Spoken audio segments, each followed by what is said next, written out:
नमस्कार। इस अंक में आप सभी का बहुत बहुत स्वागत है। 1 सितंबर 2025 के निर्णय में सुप्रीम कोर्ट द्वारा जो गलतियां हुई है, जिससे देश के 25 लाख शिक्षक बुरी तरह से प्रभावित हुए हैं, उन सभी की नौकरी संकट में आ गया है। उन सभी गलतियों को एक एक करके उजागर करने का प्रयास कर रहा हूँ। पहली गलती की चर्चा हम इससे पहले के वीडियो में कर चुके हैं। आज हम इस निर्णय में हुई दूसरी गलती की चर्चा करने जा रहे हैं।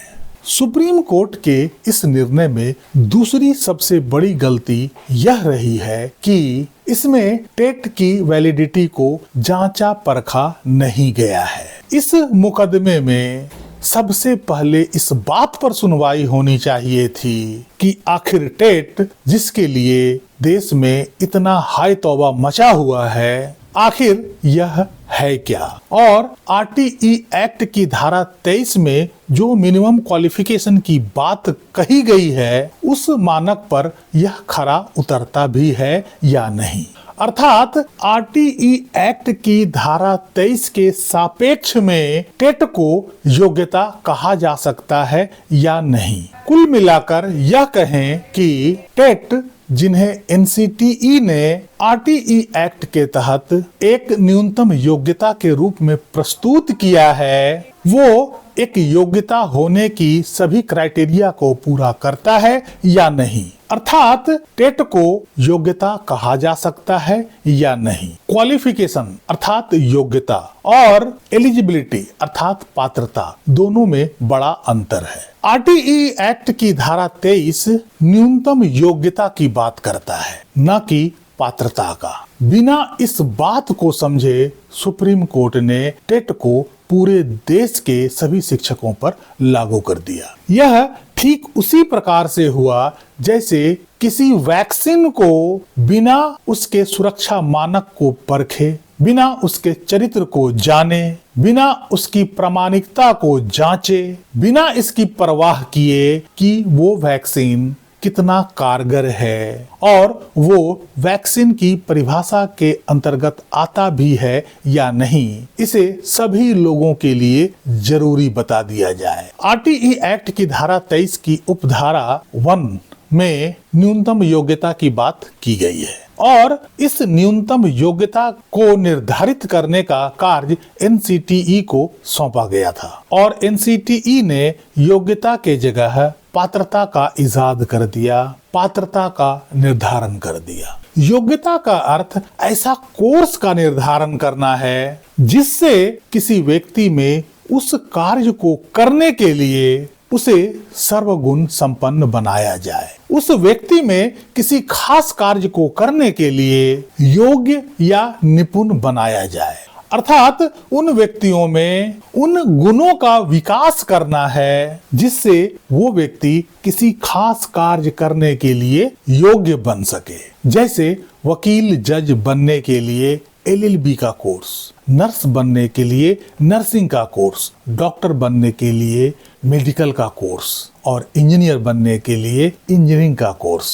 मात्र एक परीक्षा, एक टेस्ट किसी व्यक्ति को कोई कार्य करने के लिए योग्य कैसे बना सकता है। यदि टेट पास करके कोई व्यक्ति निपुण शिक्षक बन सकता है तो इस तरह के एग्जाम दे करके, इस तरह के टेस्ट दे करके किसी भी व्यक्ति को डॉक्टर भी बनाया जा सकता है, किसी भी व्यक्ति को नर्स भी बनाया जा सकता है और किसी भी व्यक्ति को वकील भी बनाया जा सकता है। लेकिन ऐसा होता नहीं है। आखिर इनके लिए अलग से सेपरेट कोर्स क्यों डेवलप किया गया? ताकि इन व्यक्तियों को उस पर्टिकुलर कार्य करने के लिए निपुण बनाया जाए, योग्य बनाया जाए और यही उद्देश्य आरटीई एक्ट का था। इसी तरह से एनसीटीई को आरटीई एक्ट के तहत एक निपुण शिक्षक बनने के लिए इसी तरह का कोर्स डेवलप करना था। आरटीई एक्ट का यही मकसद था। अब हम समझते हैं कि आरटीई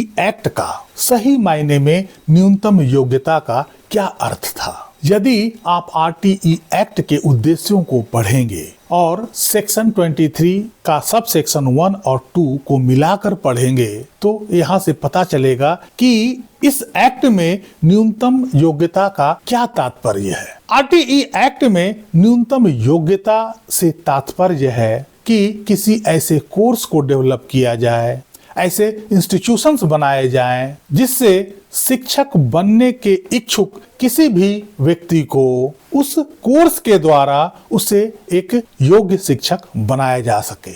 उस इच्छुक व्यक्ति में एक शिक्षक बनने के लिए सभी गुणों का विकास हो सके, जिससे वो क्लास 1 से क्लास 8 तक के बच्चों को पढ़ाने के लिए एक योग्य शिक्षक बन सके। ज्ञान होना और बच्चों को पढ़ाना दोनों में बड़ा अंतर होता है। पात्रता की परीक्षा से आपके ज्ञान का माप तो किया जा सकता है, लेकिन इससे यह नहीं कहा जा सकता है कि आप एक योग्य शिक्षक बनने लायक हैं, या एक शिक्षक में जो गुण होना चाहिए वो गुण आप में विकसित हो चुका है। उस परीक्षा से केवल उसके पास कितनी जानकारी है इस बात का तो पता चल जाएगा, लेकिन वो व्यक्ति इस जानकारी के बावजूद भी एक योग्य शिक्षक बन सकेगा या नहीं, इस पर प्रश्न चिन्ह लगा रहेगा।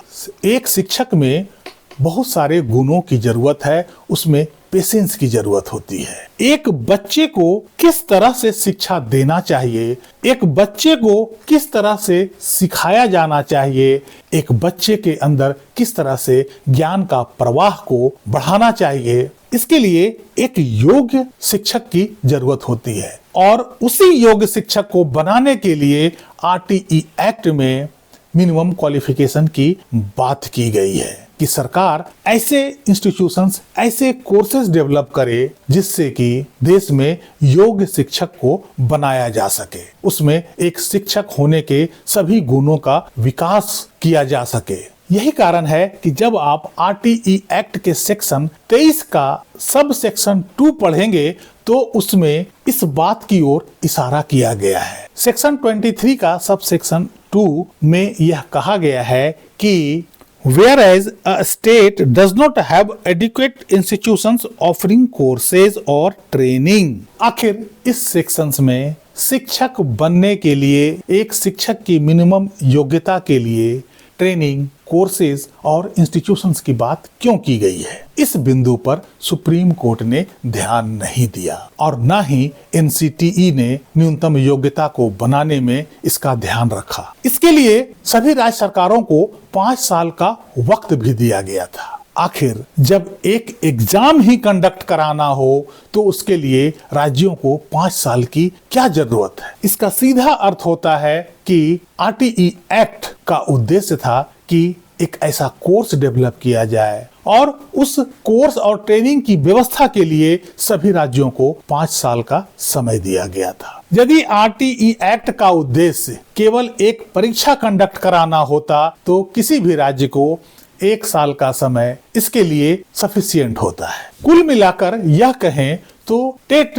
न्यूनतम योग्यता के रूप में आरटीई एक्ट के अनुरूप नहीं है, किसी भी एंगल से वो खरा नहीं उतरता है, क्योंकि टेट को न्यूनतम योग्यता की श्रेणी में नहीं रखा जा सकता है। और जब इसे न्यूनतम योग्यता की श्रेणी में नहीं रखा जा सकता तो इसे बाध्यकारी कैसे बनाया जा सकता है? सभी शिक्षकों के ऊपर इसे कैसे थोपा जा सकता है? अब एक नजर डालते हैं कि आखिर सुप्रीम कोर्ट के निर्णय में इस संबंध में क्या कहा गया है। सुप्रीम कोर्ट के 1 सितंबर के निर्णय का सेक्शन N में इस बात का जिक्र किया गया है और यह सेक्शन N इस जजमेंट का पैरा 202 से शुरू होता है, जिसमें कहा गया है कि learned senior council opposing the TET have argued that the phrase minimum qualification used in section 23 of the RTE Act will not cover the TET in its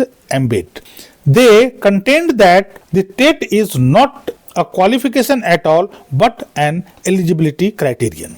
Thus, prescribing the TET as a minimum qualification under section 23 is incorrect. अर्थात इसमें इस बात को लेकर बहस हुई थी और जो भी वहां काउंसिल थे इस पर उन्होंने बहस किया था लेकिन सुप्रीम कोर्ट ने इसे नाकार दिया। We are not persuaded to agree with the argument for reasons discussed in heading के अबव। इसके के पैराग्राफ में भी कुछ बातें कही गई है, लेकिन क्यों नकारा गया इसके बारे में आगे दिया हुआ है। We reiterate and hold that the TET is indeed a qualification necessary to be held by a person seeking appointment as a teacher in a school. Only upon a person obtaining such qualification can he become eligible for appointment as a teacher. और TET एक योग्यता है या नहीं, इसके लिए Allahabad high court का एक निर्णय पर भरोसा किया गया, जिसका टाइटल था Arvind Kumar Shukla versus union of India. उसके बाद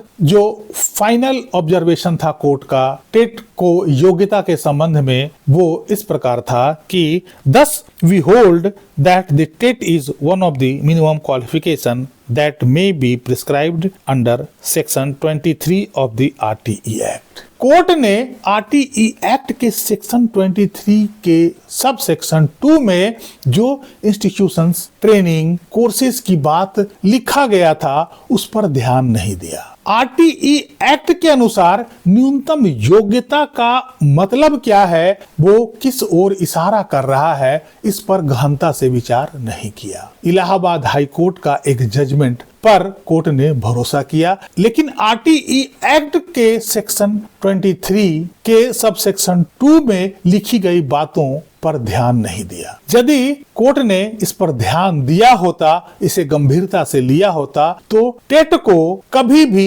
योग्यता की श्रेणी में नहीं रखा जा सकता था। योग्यता तभी आएगी जब आप उस विषय में, उस क्षेत्र में आपने अध्ययन किया हो, उसके लिए कोई कोर्स डेवलप किया हो और आपने उस कोर्स को पूरा किया हो, उस ट्रेनिंग को पूरा किया हो। दरअसल आप RTE एक्ट को पूरा पढ़ेंगे तो यह शिक्षा व्यवस्था में एक बड़ा परिवर्तन लाने का इसका उद्देश्य था, जिसके लिए पुरानी व्यवस्थाओं को बदलकर एक नई व्यवस्था लाने की बात की गई है, जिसमें शिक्षकों के लिए न्यूनतम योग्यता क्या होनी चाहिए, शिक्षकों के लिए ऐसा कोर्स डेवलप होना चाहिए था जो कि समग्र रूप से किसी भी व्यक्ति को एक योग्य शिक्षक बना सके। जबकि NCTE ने जो किया है वो आधा अधूरा और अपूर्ण था। पुरानी सभी व्यवस्थाओं को वो एज इट इज चलने दिया, केवल उस व्यवस्था में टेट को जोड़ दिया। इस कारण से एक टीचर बनने के लिए इतना हौच पौच व्यवस्था हो गया है जो पूरी तरह से उलझा हुआ है। इतने सारे कोर्सेज इसमें जोड़ दिए गए हैं जिससे कोई भी व्यक्ति कंफ्यूज कर सकता है, जबकि इस एक्ट का उद्देश्य यही था कि एक सटीक कोर्सेज या ट्रेनिंग डेवलप किया जाए, जिसे हासिल करने के बाद कोई भी व्यक्ति शिक्षक बनने के लिए योग्य समझा जाए। आखिर शिक्षकों की भर्ती से पहले भी कॉम्पिटिटिव एग्जाम लिया जाता है और उस कॉम्पिटिटिव एग्जाम में उस व्यक्ति की क्षमता को नापा जाता है और उसके आधार पर उसे शिक्षक के रूप में नियुक्त किया जाता है।